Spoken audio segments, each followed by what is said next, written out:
everybody and welcome back to Smart Cook Magic.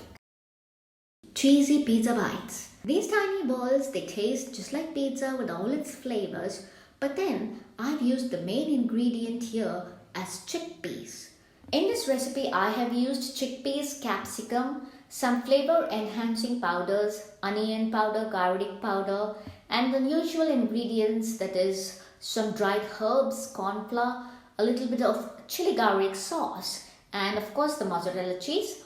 To begin, plan ahead, soak about 2 cups of dry chickpeas overnight and then pressure cook till soft, about 8 to 10 minutes at least. Drain the chickpeas, and then the most important thing is to pat dry the chickpeas before grinding. Also, chop up half a cup of coriander leaves, 1 cup of green capsicum, and 1 cup of mixed colored capsicums. Chop finely and keep them ready. Next, we are going to grind the chickpeas. Now, the chickpeas will have to be ground into a smooth paste, but we shouldn't add any water. So, that's why I said you need to pat dry the chickpeas, because if there is moisture, then we will end up making hummus instead of making pizza balls. To the chickpeas in the jar, I am adding the salt that we need for this recipe. To get pizza flavors, I am going to add 2 teaspoons of garlic powder and 2 teaspoons of onion powder.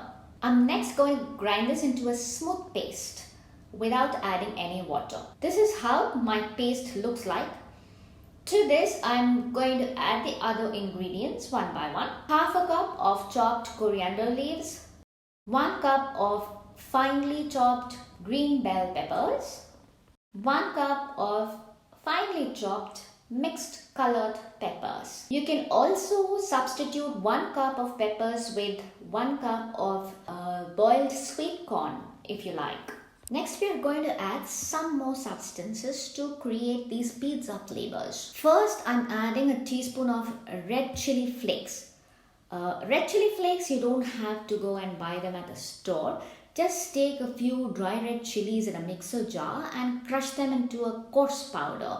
You know, the crushed red chili flakes can be stored in an airtight container, and they come in handy in many recipes. Next, I'm adding just half a teaspoon of baking soda.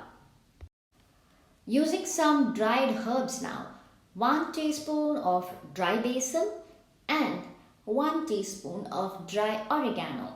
Next, I'm adding about 6 teaspoons of cornflour. That's roughly about 1.5 teaspoons of cornflour per cup of cooked chickpeas. We've got almost all the ingredients now except for the cheese and the sauce.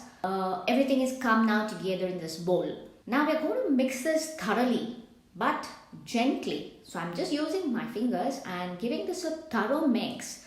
At the same time, I am going to make sure I don't make kneading motions, with pressure. If I do that, then the capsicum will start releasing moisture. I don't want that.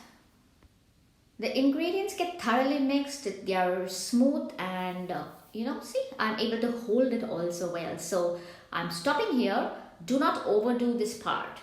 After this, I'm adding 3 teaspoons of chili garlic sauce.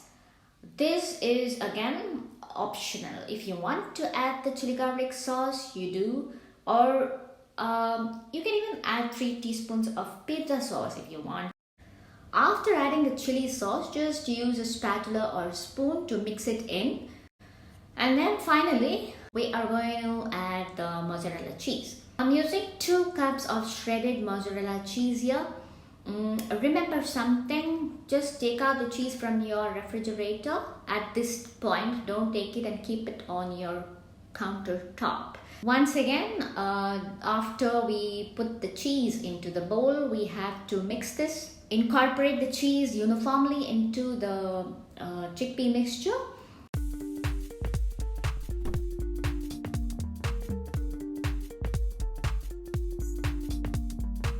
And once that is done, we are going to shape this into small balls, to be precise, the size of table tennis balls. With the quantity that I've mentioned in the recipe, you will get about 40 to 42 pizza balls. Once you shape them, make time to refrigerate these for 20-30 minutes before air frying. The cheese, we have handled it, shaping the balls.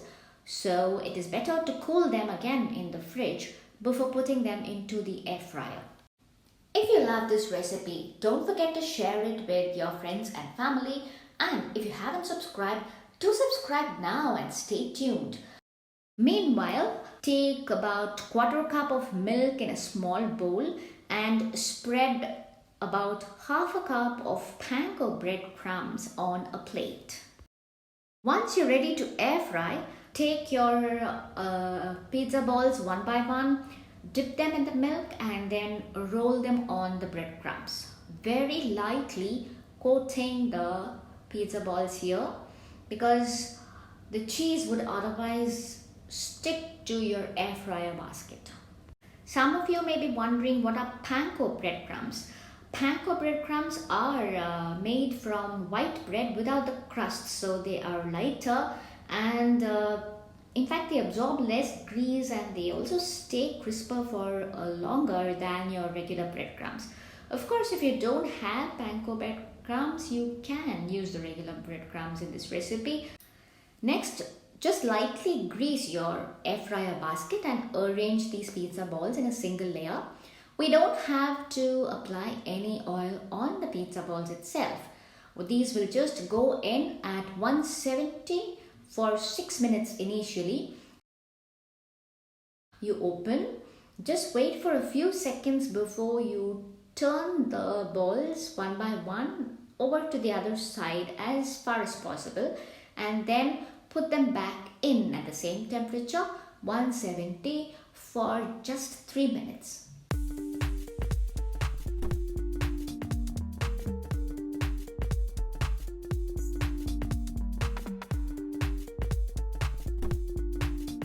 That's it. Enjoy these yummy pizza balls with your children and do let me know your feedback. Stay tuned. See you again soon on Smart Cook Magic. Until then, bye.